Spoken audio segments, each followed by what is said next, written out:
എന്നെ വിട്ടേ, ഞാൻ നടന്നോളാം. അവൻ അവളുടെ കൈകളിൽ നിന്നും കുതറി. ഓ, ഒറ്റക്ക് നടക്കാൻ പറ്റിയ കോലാണല്ലോ. കാല് ശരിക്കും നിലത്തുറക്കുന്നില്ല, എന്നിട്ട് ഒറ്റക്ക് നടന്നോളാന്ന്. ചാരു പല്ലുകൾ ഇറുമ്പി. നീ നിന്റെ ആ ചിലപ്പടയുടെ സൗണ്ട് പുറത്തെടുക്കാതെ ഒന്ന് പതിയെ പറഞ്ഞോ. അച്ഛനെങ്ങാനും ഉണർന്ന ഈ ആതിഥേയ ആരാണെന്ന് നീ അറിയും. അവൻ കുഴഞ്ഞ നാവുകളോടെ പതുക്കെ പറഞ്ഞു. ഓഹോ, അപ്പൊ അച്ഛനെ പേടിയുണ്ടല്ലേ? എന്നാ എന്തായാലും പുന്നാരമോന്റെ ഈ അവസ്ഥ അച്ഛനെ വിളിച്ച് കാണിച്ചിട്ട് തന്നെ ബാക്കി കാര്യം. ഡീ വേണ്ട, നീ തരത്തിൽ കളിച്ചാ മതി. എന്നോട് മുട്ടാൻ മാത്രം നീ വളർന്നിട്ടില്ല. അത്രക്കായോ? എന്നാ പിന്നെ ഇത് ഞാൻ അച്ഛനെ വിളിച്ച് കാണിച്ചിട്ട് ഇവിടുന്ന് പോകുന്നുള്ളൂ. അവൾ പ്രഭാകരനും സരോജിനിയും കിടക്കുന്ന മുറിയുടെ നേരെ തിരിഞ്ഞു. ദേ, നീ വെറുതെ കളിക്കല്ലേ, പ്ലീസ് ഡോണ്ട് ഡു ദാറ്റ്. അവന്റെ ശബ്ദത്തിന്റെ ഗൗരവം അല്പം കുറഞ്ഞു. ചാരു വിജയഭാവത്തോടെ ചെറുതായെന്ന് പുഞ്ചിരിച്ചു. ഇത് കണ്ട് ദേവിന് നന്നായി ദേഷ്യം വന്നെങ്കിലും അവനത് കടിച്ചമർത്തി. ആ, അങ്ങനെ മര്യാദക്ക് പറയാ. നിങ്ങൾ കുറച്ച് പണം തന്നിട്ടുണ്ടെന്ന് കരുതി നിങ്ങളുടെ അടിമയായിട്ട് നിൽക്കാനൊന്നും എന്നെ കിട്ടില്ല. മര്യാദക്കാണെങ്കിൽ ഞാനും മര്യാദക്കാം.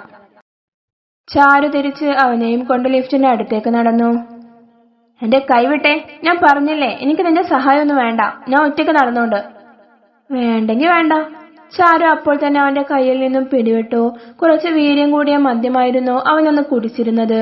അതുകൊണ്ട് അപ്പോഴും അവന് ശരിക്കും നടക്കാനൊന്നും കഴിയുന്നുണ്ടായിരുന്നില്ല. എങ്കിലും ചാരുവിനോടുള്ള വാശിക്ക് അവൻ ചുമലിൽ പിടിച്ച് പതിയെ മുന്നോട്ട് നടന്നു. എങ്ങനെയൊക്കെയോ ലിഫ്റ്റിന്റെ മുന്നിലെത്തി.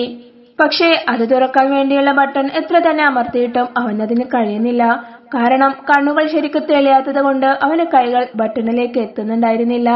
മുന്നിൽ കാണുന്നതെല്ലാം 4-5 ഉള്ളതായിട്ടാണ് അവന്റെ കണ്ണുകൾക്ക് തോന്നിയത്. കുറച്ചു നേരത്തെ പരിശ്രമത്തിനു ശേഷം അവൻ വേറെ നിവൃത്തിയില്ലാതെ ചാരുവിനെ ദയനീയമായൊന്ന് നോക്കി. അവൾ അവനെ കണ്ടു ഭാവം പോലും നടിക്കാതെ മുഖം കോട്ടിക്കൊണ്ട് അപ്പുറത്തേക്ക് തിരിഞ്ഞു നിന്നു. ഡി, ഇതൊന്നും നെക്കിക്കേ. എന്റെ ഒരു സഹായം വേണ്ടെന്നല്ലേ താൻ പറഞ്ഞത്?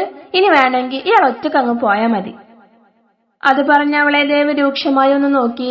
അപ്പോഴാണ് ചാരുവിന് അവൾ തിരിച്ച് ക്ലാസ്സിലേക്ക് പോകുന്ന കാര്യം അവനോട് ചോദിക്കാനുണ്ടല്ലോ എന്ന കാര്യം ഓർമ്മ വന്നത്. അതുകൊണ്ട് ഇനിയും കൂടുതൽ അവനെ വെറുപ്പിക്കേണ്ട എന്ന് കരുതി അവൾ വന്ന് ലിഫ്റ്റിന്റെ ബട്ടൺ അമർത്തി. അത് തുറന്നു. അങ്ങനെ അവർ അതിൽ കയറി മുറിയിലെത്തി. ദേവ് നേരെ കട്ടിലിൽ കയറി കിടന്നു. അതെ, എനിക്കൊരു കാര്യം പറയാനുണ്ടായിരുന്നു. പറഞ്ഞോ. ഞാൻ നാളെ തൊട്ട് ക്ലാസ്സിന് പോയിക്കോട്ടെ? അവൾ അത് പറഞ്ഞെങ്കിലും ദേവിന്റെ ഭാഗത്തു നിന്നും തിരിച്ചു മറുപടിയൊന്നും വരുന്നില്ല. ഹലോ, ഞാൻ പറഞ്ഞത് കേട്ടോ നിങ്ങള്? അവൾ വീണ്ടും ചോദിച്ചു. അവനൊന്നും പറയാതിരുന്നപ്പോ അവൾ തിരിഞ്ഞു കിടക്കുന്ന ദേവിന്റെ അടുത്തേക്ക് പോയി നോക്കി. അവൻ ഉറങ്ങിയിട്ടുണ്ടായിരുന്നു. ഓ, അപ്പോഴേക്കും ഉറങ്ങിയോ? അപ്പൊ നാളെ പോലും നടക്കില്ലല്ലോ ഈശ്വര. ഇനിയിപ്പോ നാളെ ചോദിക്കാം എന്ന് ഓർത്തുകൊണ്ട് അവൾ അവിടെ ഉണ്ടായിരുന്ന ഒരു ബ്ലാങ്കറ്റ് എടുത്ത് താഴെ വിരിച്ച് അതിൽ കിടന്നു. അന്നത്തെ സംഭവത്തിനു ശേഷം അവൾ അവന്റെ കൂടെ കട്ടിലിൽ കിടന്നിട്ടില്ല. രാവിലെ ചാരു എഴുന്നേറ്റ് നോക്കുമ്പോഴും ദേവ് നല്ല ഉറക്കത്തിലാണ്. അവൾ റൂമിലെ ക്ലോക്കിലേക്ക് നോക്കി. സമയം 6 മണി. കല്യാണത്തിന് മുന്നേ അവൾ ആ സമയമൊന്നും കാണാറേ ഉണ്ടായിരുന്നില്ല. രാധിക 5:30 അലാറം വെച്ച് അവളുടെ ഫോൺ ചാരുവിന്റെ റൂമിൽ കൊണ്ടുവന്ന് വെക്കുമായിരുന്നു. ആ അലാറം കേട്ടയുടനെ തന്നെ ചാടി എഴുന്നേറ്റ് കുളിച്ച് ശുദ്ധിയായി പൂജാമുറിയിൽ കയറി പ്രാർത്ഥനയെല്ലാം കഴിഞ്ഞു തുടങ്ങുന്ന വീട്ടിലെ ജോലികൾ കോളേജിലേക്ക് പോവാൻ നന്ദു എന്ന ഉമ്മറത്ത് കാത്തു നിൽക്കുമ്പോൾ തീരുകയുള്ളൂ. അപ്പോഴായിരിക്കും ഒന്ന് ക്ലോക്കിലേക്ക് നോക്കുന്നത്. അപ്പോഴേക്കും സമയം 8 മണി കഴിഞ്ഞിരിക്കും. പിന്നെ കുളിക്കാനുള്ള ഡ്രസ്സും എടുത്ത് ബാത്റൂമിലേക്ക് ഒറ്റ ഓട്ടമാണ്. 8:30 ബസ്സാണ് കോളേജ് തുടങ്ങുന്നതിന്റെ മുന്നേയുള്ള ലാസ്റ്റ് ബസ്. വീട്ടിൽ നിന്നും ബസ് സ്റ്റോപ്പിലേക്ക് ഒരു 15 മിനിറ്റ് നടക്കാനുണ്ട്.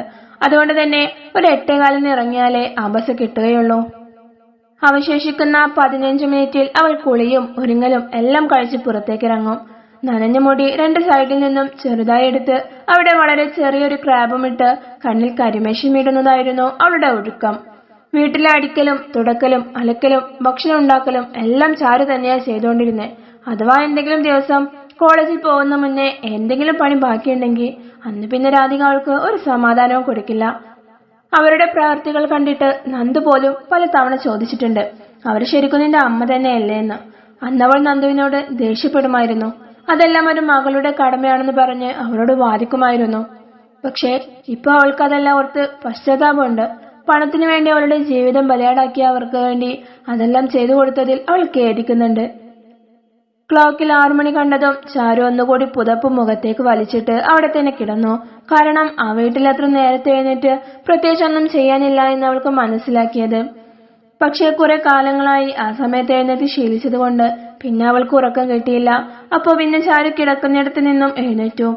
കുളിച്ചു മാറ്റി താഴേക്ക് പോവാമെന്ന് ഓർത്തെങ്കിലും അന്ന് അടുക്കളയിലേക്ക് പോയപ്പോൾ സരോജിനിയുടെ വായിൽ നിന്നും കേട്ട വഴക്ക് കാതുകളിൽ പ്രതിധ്വനിച്ചു. അതുകൊണ്ട് അത്ര നേരത്തെ തന്നെ താഴേക്ക് പോവണ്ട എന്ന് തോന്നി അവൾക്ക്. ഉറങ്ങിക്കിടക്കുന്ന ദേവിനെയും നോക്കി അവൾ കട്ടിലിന് അടുത്തുള്ള കസാരയിലിരുന്നു. അവൻ അവളുടെ കഴുത്തിൽ താലി കെട്ടിയതും നെറ്റിയിൽ സിന്ദൂരം ചാർത്തിയതും അവളുടെ കൈവിരൽ പിടിച്ച് തീകുണ്ടത്തിന് ചുറ്റും വലം വെച്ചതും ആദ്യമായി അവൻ അവൾക്ക് നൽകിയ ചുംബനവും എല്ലാം അവളുടെ മനസ്സിലൂടെ ഓടിമറഞ്ഞു. എന്തിനാ എന്നോട് ഇങ്ങനെ ചെയ്യുന്നേ? ഞാൻ പ്രാണനെ പോലെ 7 ജന്മങ്ങളിലും നിങ്ങളെ പ്രണയിക്കാനല്ലേ നിങ്ങളുടെ ജീവിതത്തിലേക്ക് വന്നത്. നമ്മൾ ഒരുമിച്ചുള്ള പ്രണയ നിമിഷങ്ങൾ, യാത്രകൾ, നമ്മൾ രണ്ടുപേരും മാത്രമുള്ള ഒരു ലോകം, അങ്ങനെ എന്തെല്ലാം സ്വപ്നങ്ങൾ കണ്ടതാ ഞാൻ. അതിനുള്ളൊരു അവസരം പോലും എനിക്ക് തന്നില്ലല്ലോ. ഒരു നിമിഷം പോലും എന്നെ അങ്ങനെയൊന്നും ജീവിക്കാൻ സമ്മതിച്ചില്ലല്ലോ. നിങ്ങളെ പറഞ്ഞിട്ട് കാര്യമില്ല. നിങ്ങൾക്ക് വേണ്ടത് ഒരു കുഞ്ഞിനെ പ്രസവിക്കാൻ പണം കൊടുത്താൽ കിട്ടുന്ന ഒരു യന്ത്രത്തെയായിരുന്നു. നിങ്ങൾക്കത് കിട്ടി. ഞാനാ ഒന്നും അറിയാതെ വിഡ്ഢിയായത്. അഗാധമായ നിദ്രയിലായിരിക്കുന്ന അവനെ നോക്കി അവൾ പുലമ്പിക്കൊണ്ടിരുന്നു. അതിനിടയിലാണ് താഴെ നിന്നും കോളിംഗ് ബെൽ അടിച്ച ശബ്ദം അവൾ കേട്ടത്. ആരെങ്കിലും എന്തെങ്കിലും ആവശ്യമല്ലാതെ അത് അടിക്കാറില്ല. അവൾ വേഗം കട്ടിലിന്റെ കാലിലിരിക്കുന്ന ഷാളെടുത്ത് കഴുത്തിലേക്ക് ഇട്ടുകൊണ്ട് താഴേക്കുള്ള പടികൾ ഓടിയിറങ്ങി. സരോജിനി അല്പം ഗൗരവത്തോടെ അവളെയും കാത്ത് അവിടെ നിൽക്കുന്നുണ്ടായിരുന്നു. സമയം 7 മണിയായിട്ടും എഴുന്നേറ്റിട്ടില്ലേ നീ? ഇവിടെ വീട്ടുജോലിയൊന്നും ഇല്ല എന്ന് കരുതി ഉച്ചവരെ കിടന്നുറങ്ങാം എന്നല്ല അതിനർത്ഥം. ഒരു വീട്ടിലെ മരുമകളാ ആ വീടിന്റെ ഐശ്വര്യം. രാവിലെ എഴുന്നേറ്റ് കുളിച്ച് ശുദ്ധിയായി പൂജാമുറിയിലേക്ക് കയറി നാമം ജപിച്ച് നീ വേണ്ടേ വീട്ടിലുള്ള മറ്റുള്ളവരെല്ലാം ഉണർത്താൻ? സത്യം പറഞ്ഞാൽ പെട്ടെന്നുള്ള അവളുടെ ജീവിതത്തിന്റെ തകിടം മറിച്ചിലിൽ അവൾ താൻ ആരാധിക്കുന്ന ദൈവങ്ങളെയും അവരോട് ചെയ്യേണ്ട ബാധ്യതകളും എല്ലാം മറന്നുപോയിരിക്കുന്നു എന്നത് ആ നിമിഷം ചാരു തിരിച്ചറിഞ്ഞു. പിന്നെ ഒരു ഭാര്യക്ക് ഭർത്താവിനോട് ചില കടമകളൊക്കെ ഉണ്ട്. അതൊന്നും നിനക്ക് വീട്ടിൽ നിന്നും ആരും പറഞ്ഞു തന്നില്ലേ? അതോ ഒന്നുമില്ലാത്തിടത്തു നിന്ന് വന്ന് പെട്ടെന്ന് ഈ പണവും സൗഭാഗ്യങ്ങളൊക്കെ കണ്ടപ്പോ അഹങ്കാരം തലക്ക് പിടിച്ചോ? സരോജിനി പുച്ഛം നിറഞ്ഞ സ്വരത്തിൽ ചോദിച്ചു. അവരുടെ സംസാരം കേട്ടിട്ട് ചാരുവിന് അവളുടെ തല പെരുക്കുന്നത് പോലെ തോന്നി. ആദ്യമായാണ് അവളെ കുറിച്ച് ഇത്രയും മോശപ്പെട്ട കാര്യങ്ങൾ ഒരാളുടെ വായിൽ നിന്നും അവൾക്ക് കേൾക്കേണ്ടി വരുന്നത്. എല്ലാ കാര്യങ്ങളും വളരെ ഭംഗിയിൽ അടുക്കത്തോടും ചിട്ടയോടും ചെയ്യുന്ന അവളെ കുറിച്ച് ആരും ഇന്നവരെ ഇങ്ങനെയൊന്നും പറഞ്ഞിട്ടില്ല. പക്ഷെ അവിടെയുള്ള സാഹചര്യത്തിൽ അവളുടെ സ്വഭാവത്തിനും ജീവിതശൈലിക്കൊന്നും മാറ്റങ്ങൾ അവൾ തിരിച്ചറിഞ്ഞു. സരോജിനി പറഞ്ഞ കാര്യങ്ങളെല്ലാം കേട്ടു നിന്നതല്ലാതെ അതിനൊരു മറുപടി കൊടുക്കാൻ അവൾക്ക് സാധിച്ചില്ല. എന്താ അമ്മ രാവിലെ തന്നെ നിങ്ങൾ നിന്ന് പ്രസംഗിക്കുന്നേ? വരത കണ്ണുകൾ തിരുമ്മിക്കൊണ്ട് മുറിയിൽ നിന്നും പുറത്തേക്ക് വന്നു. ഓ, നിനക്ക് എഴുന്നേൽക്കാൻ സമയമായോ? കണ്ടോ, നിന്നെപ്പോലെ വീട്ടിൽ നിന്ന് ഇങ്ങനെ ഓരോ ശീലങ്ങൾ പഠിച്ചു വന്നതാ നിന്റെ ഏട്ടത്തിയും. ഭർത്താവിന്റെ വീട്ടിലും അത് തന്നെയാ ചെയ്യുന്നേ. ഇതാ ഞാൻ നിന്നോട് പറയുന്നേ, നേരത്തെ എഴുന്നേറ്റ് ശീലിക്കണം. അല്ലെങ്കിലേ കെട്ടിച്ച് വേറെ വീട്ടിലേക്ക് പോകുമ്പോ കുറ്റം അമ്മക്കാവും. ഇവിടെ എത്തിയപ്പോഴേ അമ്മേ എന്റെ ശീലങ്ങൾ മാറിയത്. ഞാൻ ഇങ്ങനെയൊന്നും ആയിരുന്നില്ല. അവരുടെ സംസാരം കേട്ട് നിൽക്കാനാവാതെ സഹികെട്ട് ചാരു പറഞ്ഞു. ആ, അത് തന്നെയാ ഞാനും പറഞ്ഞത്. ഇവിടെ എത്തി ഈ പണവും പ്രതാപവും ഒക്കെ കണ്ടപ്പോ നിന്റെ തലക്ക് അഹങ്കാരം പിടിച്ചു കാണും. അങ്ങനെ പണം കണ്ട് കണ്ണും മഞ്ഞളിക്കുന്നവളല്ല ഈ സാരംഗി. ഇവിടെ ഞാൻ വിചാരിച്ച പോലെ ഒന്നുമല്ല. ഞാൻ സ്വപ്നം കണ്ട, ഞാൻ പ്രതീക്ഷിച്ച പോലെ ഒരു കുടുംബജീവിതം എനിക്കിവിടെ നിന്ന് കിട്ടിയിട്ടില്ല. ഇതെല്ലാം ചാരുവിന് അവരുടെ മുഖത്ത് നോക്കി പറയണമെന്നുണ്ടായിരുന്നുവെങ്കിലും അവൾക്ക് സാധിച്ചില്ല. അവളുടെ നാവുകൾ ചലിച്ചില്ല. കല്യാണത്തിന്റെ ദിവസം അവളോട് വളരെ സ്നേഹത്തിൽ സംസാരിച്ചിരുന്ന സരോജിനിയുടെ മുഖം ആ സമയം അവളുടെ മനസ്സിലേക്ക് വന്നു. പെട്ടെന്ന് എങ്ങനെയാ ഇവർക്ക് എന്നോടുള്ള സമീപനത്തിൽ മാറ്റം വന്നത്? എന്താ ഇതിന്റെയൊക്കെ അർത്ഥം? അവൾ ചിന്തിച്ചു. തുടരും.